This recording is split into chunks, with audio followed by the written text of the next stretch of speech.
Selamat pagi, salam sehat buat teman-teman peserta yang sudah bergabung di Instagram Live kita pada hari ini. Saya senang sekali karena Rumah Sakit Murni Teguh memberikan informasi kesehatan yang rutin dengan berbagai topik setiap minggunya. Tidak terkecuali di hari ini, spesial untuk teman-teman semua, kita akan membahas tentang kesehatan jantung dari gaya hidup yang tidak sehat. Waktu kita tidak banyak untuk sharing tentang kesehatan jantung hari ini, hanya 30 menit saja, dan di akhir acara kita akan bagikan hadiah menarik untuk teman-teman yang beruntung ya. Dan di akhir dan tidak lupa nanti untuk teman-teman yang ingin bertanya, saya akan bacakan di kolom komentar dan akan dibacakan oleh dan akan dijawab dan akan dijawab oleh dokter kita. Oke, untuk membahas tentang tema kita hari ini, menjaga jantung dari gaya hidup yang tidak sehat. Nah, banyak kan dari kita yang sedikit tahu tentang kesehatan jantung, menjaga jantung kita seperti apa gitu. Nah, kita sudah mengundang Dokter Andriko Tobing di samping saya ya dokter. Selamat pagi dokter, bagaimana kabar ya dok? Pagi, baik. Baik ya dokter ya. Oke dok, ini kita nggak usah berlama-lama nih dok, karena waktunya juga sedikit ya. Dokter, mengenai topik untuk jantung kita hari ini, sedikit bisa dijelaskan dokter bagaimana? Oke, jadi hari ini kita ngebahas mengenai jantung ya. Bagaimana pola hidup yang sehat untuk jantung itu. Jadi seperti yang kita ketahui ya, bahwa jantung itu adalah sesuatu organ yang sangat penting. Benar.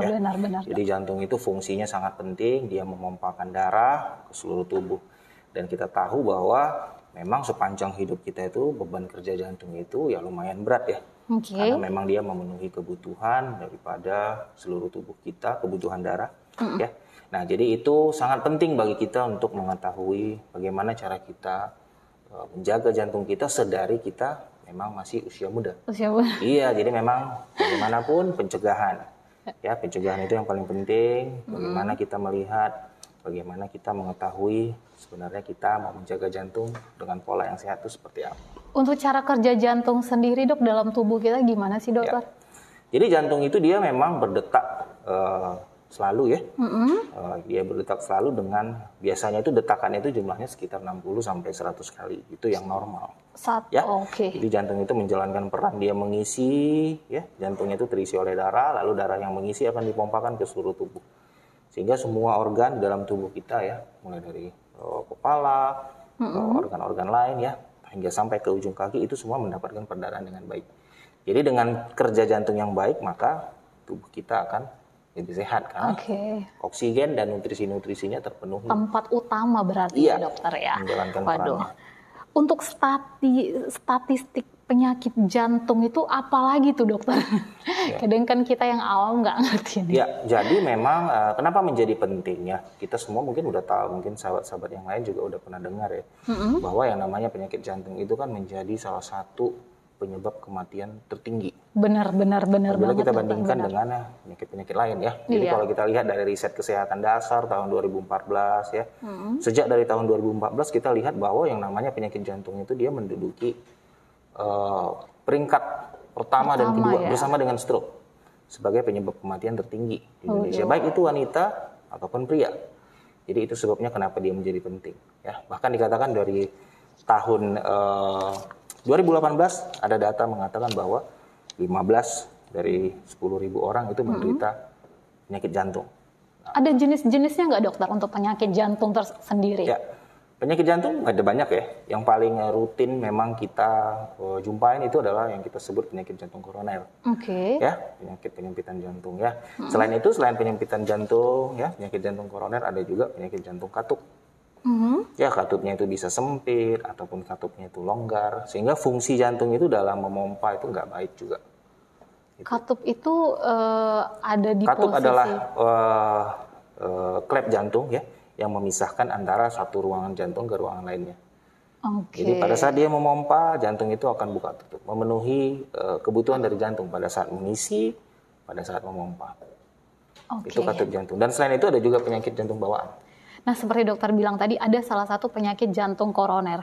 Faktor resiko penyakit jantung koroner sendiri itu apa, dokter? Ya, jadi penyakit jantung koroner itu kalau kita bagi dua bagian besar, dia faktor risiko yang dapat dimodifikasi dan yang tidak dapat dimodifikasi. Jadi tidak dapat dimodifikasi maksudnya tidak dapat diubah. Itu sudah ada di dalam diri kita. Misalnya yang pertama itu genetik. Jadi memang kalau kita punya keluarga yang sedarah ya, ayah, ibu pernah ada riwayat penyakit jantung ya, besar kemungkinannya kita juga punya faktor risiko untuk penyakit jantung. Oh, jadi turunan ya, lebih seperti itu ya dokter ya. Setelah itu ada yang usia ya, kalau laki-laki dia biasanya di atas 45 tahun, kalau wanita di atas 55 tahun. Jadi kalau untuk yang resiko turunan ini dok, pola hidup seperti apa yang harus mereka jaga dokter? Ya, jadi kalau memang kita sudah lihat ya di dalam riwayat keluarga kita cukup kuat ya untuk berisiko untuk penyakit jantung koroner. Jadi penting bagi kita untuk memang sedari dini, ya, sedari kita memang muda. Yang satu kita terapkan pola hidup sehat pasti. Yang kedua kita harus screening. Jadi kita memang sudah rajin untuk check up, evaluasi ya. Mungkin tahunan, per 2 tahun atau per 3 tahun sesuai dengan anjuran dokter. Untuk melihat kemungkinan daripada penyakit jantung koroner apakah ada ya ataukah mulai timbul di usia berapa ya. Tapi yang paling penting pola hidup sehat harus kita sudah lakukan sedari muda. Oke, untuk pola hidup sehat sendiri itu termasuk diet sehat gitu nggak dokter? Atau ada diet yang karena jadi kayak penyakit yang turunan ini mungkin kan kadang mereka tidak tahu gitu. Ada nggak diet sehat yang harus dilakukan atau makanan sehat yang harus dilakukan gitu? Boleh di-sharing kan dokter? Ya, jadi kalau dulu ya Yayasan Jantung Indonesia membuat ada namanya Panca Usaha Jantung Sehat. Jadi mereka membuat suatu singkatan ya, sehat, SEHAT gitu ya. Nah, kalau S itu adalah seimbangkan gizi. Berarti itu kita berbicara mengenai asupan makanan kita.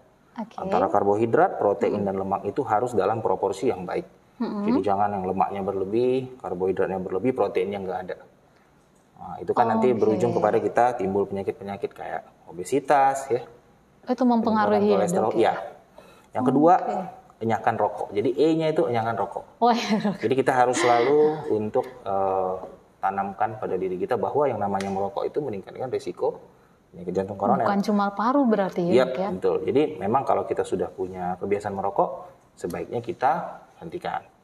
Nah, lalu yang ketiga tuh H. H itu adalah hadapi stres. Nah, jadi yang namanya stres itu kita juga harus kontrol. Karena pengaruh daripada stres itu kan psikis ya, sangat mempengaruhi ya. Dimana stres itu juga memicu kita untuk penyakit jantung koroner juga. Ya kan? Lalu yang A itu adalah awasi tekanan darah. Jadi sedari usia muda yang namanya tekanan darah itu kita harus kontrol. Seperti tensi berarti ya dok? Tekanan darah ya. Apalagi dia misalnya dalam keluarga ada penyakit jantung koroner, ada juga darah tinggi.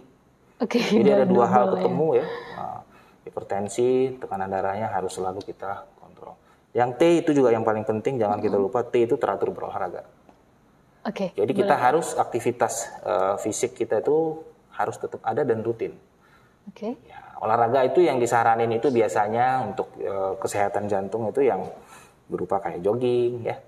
Jalan pagi gitu ya dok ya. Santai berarti ya, lari santai gitu ya. Jadi bukan olahraga yang berkompetisi. Ya, jadi kita tetap nggak menang dia mungkin. Iya, jogging. Lalu kita bersepeda boleh. Sekarang kan lagi tren ya untuk kita bersepeda. Buat yang nggak bisa sepeda di luaran, sepeda statis di rumah juga boleh. Senam aerobik juga boleh. Jadi disarankan 3 sampai 5 kali seminggu. Dengan durasi masing-masing olahraga itu sekitar setengah jam setidaknya. Jadi jangan kita cuma jogging 10 menit, wah itu kayaknya manfaatnya masih kurang. Terus dokter, untuk awam yang mungkin dia tidak mengerti masalah jantung, untuk pemeriksaan jantung sendiri dokter, itu kita perlu konsultasikan terlebih dahulu ke dokter untuk pemeriksaan lanjut seperti apa gitu, perlu ya dokter ya? Jadi sebaiknya memang apabila kita mau memeriksakan jantung, pertama kita harus konsultasi dulu dengan ahli ya. Jadi dengan dokter, ya mungkin buat yang di daerah nggak bisa ketemu spesialis ya dokter juga lah ya. Apa saja yang harus diperiksa itu dokter? Yang menunjukkan bahwasannya ada masalah atau tidaknya pada jantung gitu. Kita konsultasi ke dokter, nanti dokter akan menjelaskan. Kita juga menjelaskan kira-kira historis kita seperti apa. Ada riwayat penyakit dan sebagainya. Apakah memang sudah bergejala? Termasuk dari keluarga-keluarganya kita Jadi konsultasi dengan dokter. Nanti dokter akan menentukan kira-kira pemeriksaan apa-apa aja yang tepat. Karena untuk setiap orang kan bisa pemeriksaan beda-beda. Biasanya dokter bisa tuh menyarankan pemeriksaan 1 rekam jantung.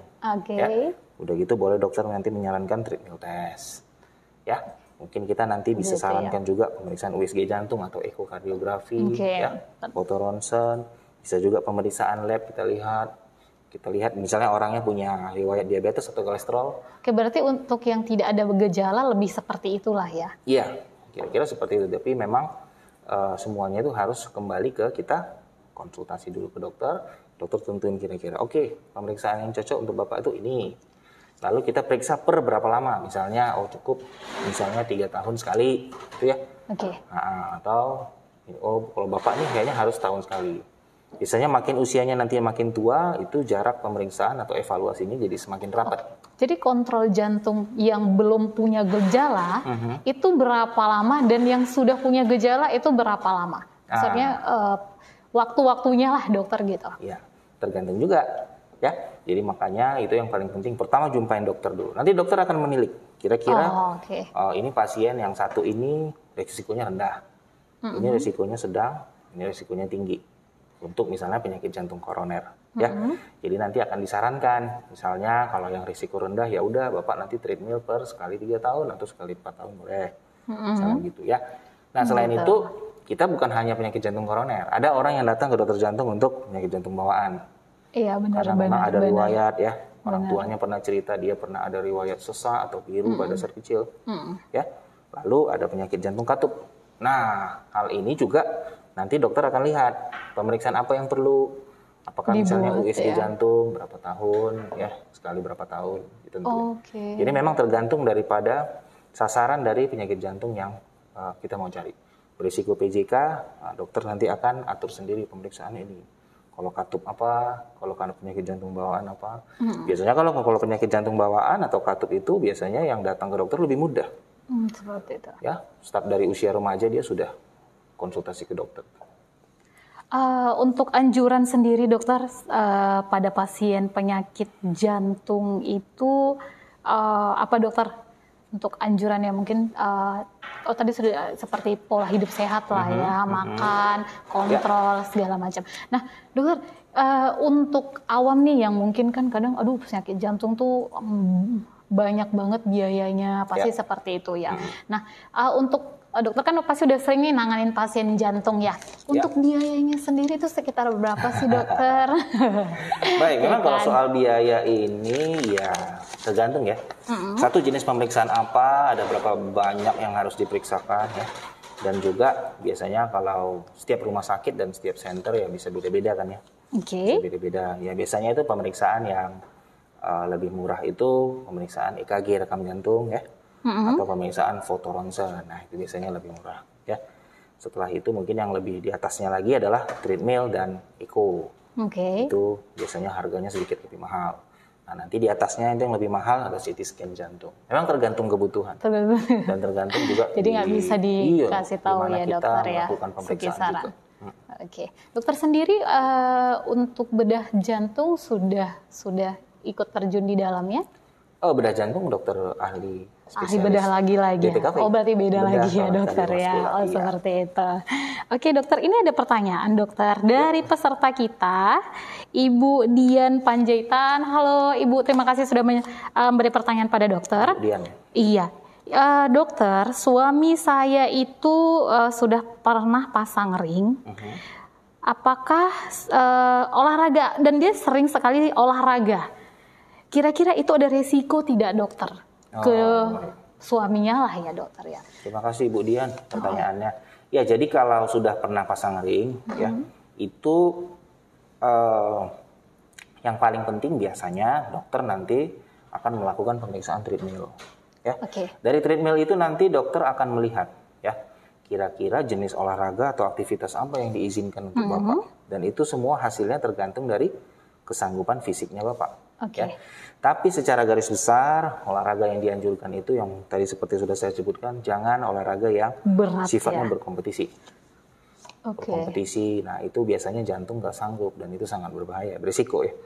Ya, berkompetisi kita mengejar skor, nah itu berbahaya. Ya, yang disaranin itu dia lebih ke jogging, jalan pagi, sepeda statis, Santai gitu boleh ya. atau senam aerobik boleh. Yang penting dilakukan rutin dan durasi waktunya ya setidaknya setengah jam. Untuk olahraganya Ya, sendiri jadi untuk ya. itu juga aman untuk orang penyakit jantung koroner yang sudah pasang ring ya Bu. Ya. Oke. Jadi saya rasa itu yang aman. Oke dokter. Dokter ini ada pertanyaan lagi dari Ibu Sonia. Thank you Ibu Sonia. Pertanyaannya adalah, dokter, saya merasa saya ada riwayat jantung tapi belum pernah periksa. Usia saya itu baru sekitar 21 tahun. Apakah usia seperti saya ini memiliki resiko penyakit jantung? Ya, itu dia. Karena sering Ya. seperti itu. Jadi Bu Sonia usianya 21 tahun. Memang kalau kita lihat dari usia ya, apalagi biasanya wanita yang masih dalam usia belum menopause. Oke. Ya, itu angka probabilitas untuk penyakit jantung koroner rendah. Ya, karena biasanya itu hormon estrogennya masih baik. Hormon estrogen itu melindungi pembuluh darah ya dari kerusakan. Itu mau berarti dokter, kayaknya kalau usia 21 mau turunan nggak sih itu dok? Biasanya sih ya mungkin keturunan bisa, tapi belum menunjukkan manifestasi karena 21 tahun ya masih cukup muda ya. Nah, jadi untuk PJK sepertinya probabilitasnya kecil, tapi untuk penyakit jantung bawaan atau penyakit katup mungkin saja. Nah, itu yang perlu kita periksakan. Ya, jadi kalau ibu ngerasa misalnya saya merasa sakit jantung, ibu bilang. Okay. Ya, itu kita harus tilik. Kenapa ibu merasa? Kira-kira keluhannya apa? Apakah ibu sesak nafas? Ataukah ibu ngerasa mudah capek? Ataukah memang ada riwayat mungkin orang tua menceritakan, kamu dulu sering sesak nafas loh. Kamu dulu waktu lahir tuh biru loh. Kamu tuh, seperti itu dok? Ya, dulu kamu waktu SD kamu nggak pernah bisa olahraga karena kamu sikit-sikit capek. Pada usia tertentu, mungkin usia remaja, boleh kita mulai cari ini pemeriksaan, kira-kira dulu aku sakit apa ya, mungkin ada riwayat. Oke, gitu. Baru tahu saya dokter. Iya, jadi itu yang harus kita perhatikan. Ya. Memang kalau kemungkinan PJK kecil, tapi katup, penyakit jantung bawaan, ya yang lain mungkin saja timbul di usia yang lebih muda.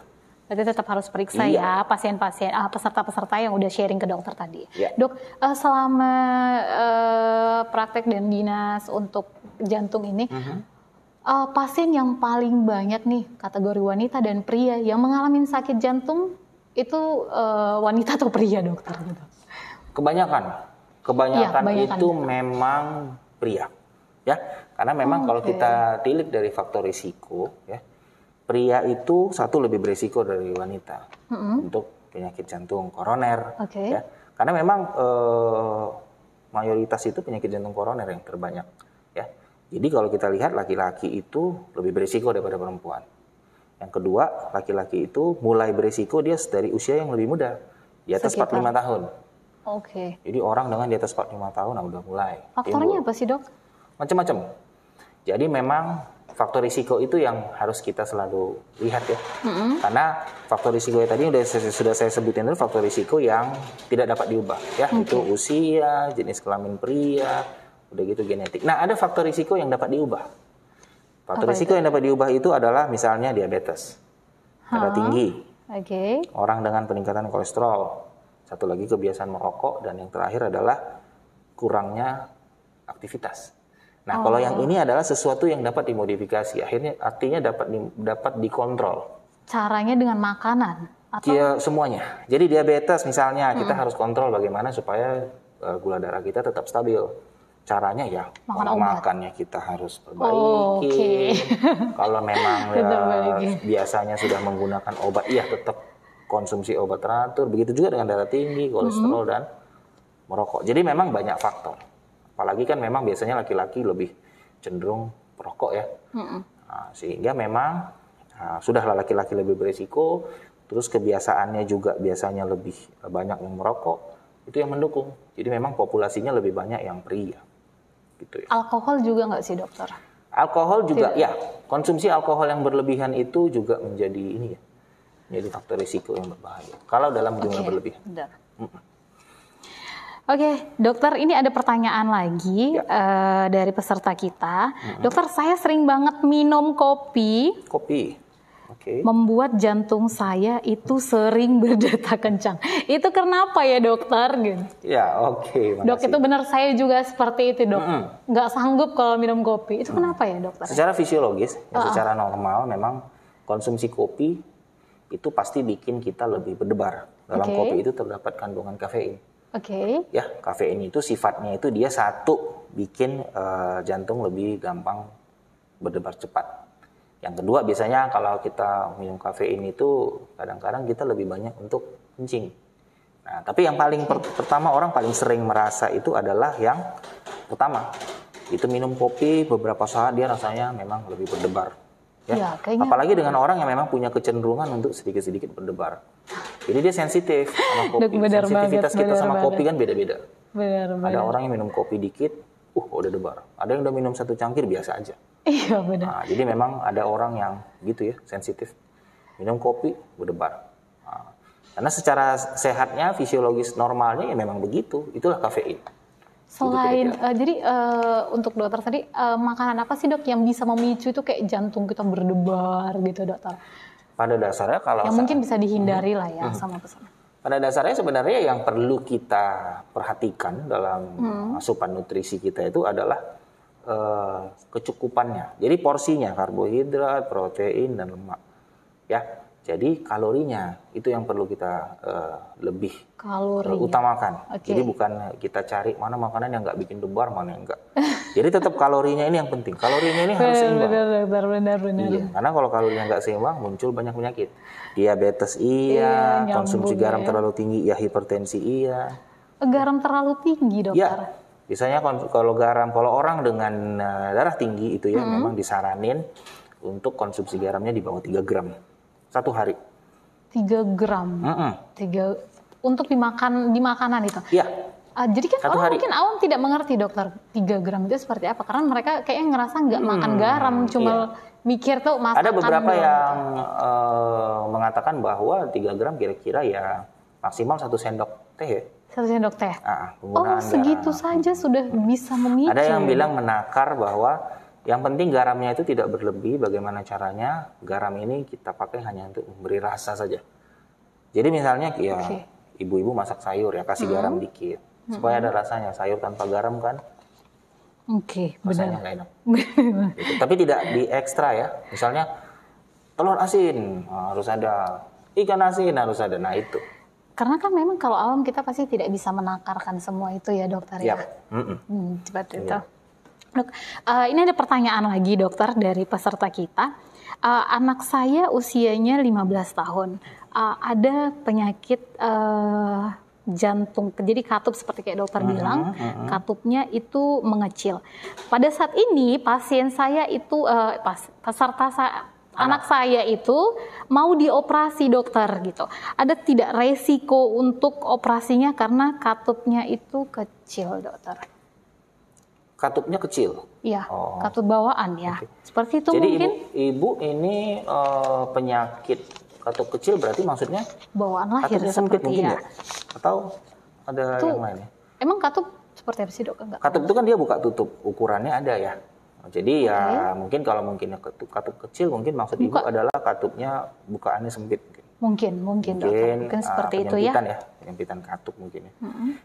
Biasanya kalau ini harus diambil tindakan operasi kan ibu pasti sudah berkonsultasi ke dokter jantung atau ahli bedah jantung. Nah, dalam case ibu mau operasi pasti sudah konsul ke dokter ahli bedah jantung BPKV. Ya. Jadi memang dokter bedah jantung pasti sudah mempertimbangkan ya teknik operasi yang paling baik, persiapannya yang bagaimana ya kalau kita mau menjalani operasi katup. Jadi semuanya itu biasanya sudah dipertimbangkan. Kalaupun ada resiko, nah pasti akan diminimalisir maaf dokter, pertanyaan yang ditanya ibu tadi mengenai anaknya, itu anaknya bukan mau operasi katup jantung, tapi melainkan operasi infeksi di kaki karena terjatuh. Gitu. Jadi ada infeksi besar yang mau dioperasi, tapi anaknya itu jantungnya ada masalah. Itu Oke. beresiko tidak, Dok? Baik. Operasi di kaki mungkin membersihkan membersihkan luka ya. Membersihkan luka. Jadi ada infeksi besar. memang kalau punya riwayat penyakit jantung biasanya sebelum operasi ya itu konsultasi dulu mungkin ke dokter ahli jantung. Nanti dokter jantung akan lakukan pemeriksaan misalnya rekaman jantung atau kita coba untuk melakukan USG jantung untuk melihat risiko yang timbul kalau menjalani prosedur operasi yang lain. Jadi nanti dokter jantung akan menentukan oke Bu, ini aman untuk dioperasi. Ya. Operasi lain ya selain jantung ya, misalnya operasi yang kayak tadi di kaki. Jadi dokter jantung tentuin setelah kita lakukan pemeriksaan aman, baru biasanya kita menjalani operasi. Gitu ya. Kira-kira begitu Bu. Benar. Oke, hampir tidak terasa dokter, 30 menit sudah 30 menit. Kita sharing-sharing dok. Nah, untuk masukan nih dokter sama peserta-peserta kita yang lain yang udah join di live Instagram kita. Untuk terakhir kali dok, apa sih yang terbaik untuk jantung kita dan masukan untuk peserta supaya bisa lebih menjaga jantungnya, apa tuh dokter? Ya. Jadi kalau yang mau saya bilang adalah bahwa memang kita sedari muda itu kita sudah harus terapkan pola hidup sehat. Benar banget. Pola hidup sehat itu makanannya diatur, kalau namanya merokok harus stop, hindari stres, itu kayak yang saya bilang ya. Setelah itu olahraga, itu juga jangan lupa. Olahraga itu tetap harus rutin. Jadi jangan cuma olahraga, 1 bulan aja rutin, habis itu udah nggak lagi. Ya, jadi olahraga itu bukan tujuannya hanya untuk menurunkan berat badan, enggak. Ya, jadi menjaga kesehatan jantung juga. Menstabilkan pasti ya dok. Selain itu kita harus ketahui dalam diri kita, apakah kita memang punya faktor risiko. Dari faktor risikonya itu kita bisa lihat, kalau misalnya keluarganya kayaknya risiko penyakit jantung koronernya tinggi, ya udah sedari muda memang sudah harus screening. Screening itu adalah kita dari usia muda sudah mulai memeriksakan diri kita. Bahkan pada saat kita sehat, kita masih merasa sehat, keluhan belum ada. Konsultasi ke dokter, dok saya punya faktor risiko penyakit jantung koroner, ayah saya misalnya ya. Saya juga, ayah saya juga darah tinggi. Nah sekarang saya mau melakukan pemeriksaan, check up. Kira-kira apa ya dok yang perlu? Nah dokter nanti akan susun pemeriksaan dan rencananya dan evaluasinya kira-kira berapa lama. Pertanyaan terakhir dari saya sendiri dokter. Ciri-ciri penyakit jantung apa sih dokter yang supaya peserta itu bisa datang untuk memeriksakan diri? Ya, gejala-gejala daripada penyakit jantung itu yang paling sering kita jumpai yang pasti adalah nyeri dada. Ya. Tapi memang kebanyakan pasien tidak menerjemahkan dengan rasa nyeri dada. Mereka mengatakan tidak enak di dada. Jadi rasa nggak nyaman di dada. Ya. Sesak gitu ya dok. Jadi nggak selalu menyatakan itu nyeri. Oh enggak, itu nggak nyeri dok. Cuma rasanya nggak enak. Kayak ketimpa, kadang rasanya kayak panas ya. Kayak ada yang berat di atas dada saya ini ya. Udah gitu sesak nafas. Tapi biasanya kalau sesak nafas ini pasiennya itu kan udah datang di IGD ya. Jadi kita udah langsung warning. Nah seringkali pasien itu datang bukan dengan sesak nafas tapi gampang capek. Aktivitas sedikit capek. Benar. Dulu saya cuman biasanya dok, saya kalau cuman aktivitas sehari-hari bersih-bersih rumah, saya mandi, itu nggak masalah. Sekarang saya bersih-bersih rumah sedikit, saya mandi aja saya ngos-ngosan. Itu 2 bulan terakhir. Kira-kira gitu dia bilang. Kenapa ya dok? Itu gejala penyakit jantung. Oh iya dok. Iya, jadi dia mudah capek. Selain itu mungkin ada yang berdebar. Benar-benar. Ya, mungkin kalau jantung bawaan dia itu suka biru, ya. Biasanya itu jumpa di usia yang lebih muda anak-anak. Ya. Kalau udah seusia kita nggak biru lagi ya dok? Biasanya birunya udah nggak hilang timbul, birunya kadang udah terus. Biru itu di kulit seluruh tubuh? Dia bisa kelihatan di bibir, ya, atau mungkin di jari-jarinya kelihatan. Ketika dia ada suatu posisi, ya, atau mungkin ada aktivitas yang berat, dia itu kesannya membiru, jadi sesak dia napasnya. Tapi nanti dalam kesempatan lain ketika dia misalnya tidak dalam posisi itu atau tidak dalam aktivitas yang berat, normal kembali. Oke nih dok, pertanyaan terakhir juga nih. Dok, gimana jika di rumah kita dapat keluarga kita, itu ada dapat serangan jantung mendadak gitu. Apa sih dok yang harus mereka lakukan di awalnya lah untuk menyelamatkan pertama kali itu seperti apa dok? Ini sering sekali kita jumpain ya sebenarnya. Keluarga kita, orang-orang dekat kita mengeluhkan tiba-tiba dia nyeri dada. Ya. Jadi kalau saya ya saranin, Jadi ada obat yang kita sebut dengan isosorbit ya. Isosorbit dinitrat ya. Beberapa orang udah sering menyiapkan ini di rumah. Jadi kalau seandainya ada rasa nyeri dada, pertama pasiennya tenangkan dulu. Ditenangkan dulu, jangan terlalu banyak diajak bicara dan segala macam ya. Sambil kita menyiapkan untuk bawa ke rumah sakit. Tetap. Jadi selalu pola pikir kita kalau misalnya ada nyeri dada yang hebat, kita udah siap-siap nih mau bawa ke rumah sakit. Tapi pada saat kita bersiap-siap, boleh obat isosorbit dinitrat itu kasih 1 tablet di bawah lidah. Untuk menghilangkan rasa nyeri dada. Pertolongan pertama pasti ya, Dok ya. Biasanya sekitar selisih 5 menit, apabila nyeri dadanya masih, boleh dikasih 1 lagi. Biasanya sampai 3 kali itu ya pertolongan pertama di rumah. Ya, tapi nggak usah harus sampai nunggu 3 kali baru ke rumah sakit. Ya, ketika memang ready, kita ke rumah sakit, kita harus cek, langsung ke rumah sakit. Itu pertolongan pertama saja. Jadi jangan ditahan-tahan di rumah. Gitu, karena bahaya ya. Oke, dokter, terima kasih banyak sharing hari ini, itu benar-benar bermanfaat buat peserta, buat saya juga sendiri, dokter. Ini masukan dan ilmu yang bagus banget buat saya. Nah, untuk teman-teman bicara tentang jantung, kita sendiri itu sudah punya klinik jantung. Jadi buat peserta yang seperti saya bilang tadi, tiba-tiba dapat serangan jantung mendadak, nanti di akhir acara saya akan membuatkan konsultasi atau WhatsApp untuk ibu-ibu atau keluarga yang di rumah tiba-tiba ada dapat serangan jantung seperti itu ya. Nah, untuk hadiah seperti yang saya bilang tadi, untuk 2 peserta yang beruntung nanti akan kita hubungi melalui Instagram kita. Ada 2 peserta ya yang tadi tanya pertanyaannya sangat bagus kepada dokter. Nanti akan kita DM masing-masing untuk pesertanya. Dokter, terima kasih banyak ya Dok untuk sharingnya. Semoga kita bisa sharing lagi untuk minggu-minggu berikutnya. Dokter, terima kasih. Terima kasih juga buat peserta yang sudah live.